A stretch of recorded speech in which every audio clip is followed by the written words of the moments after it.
How to change default currency in Excel. For example, you have some numbers and if you click on the currency, instead of dollar, by default it will be rupee or euro or pound. You don't have to go and change your currency sign. So how we can do that in Excel?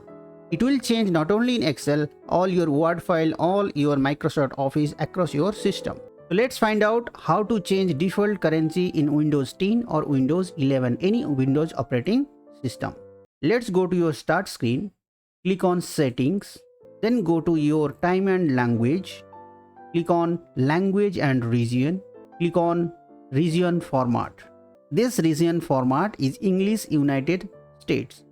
If you click here, let's say I'm going to change as English India. Now I'll scroll up and I will select English India.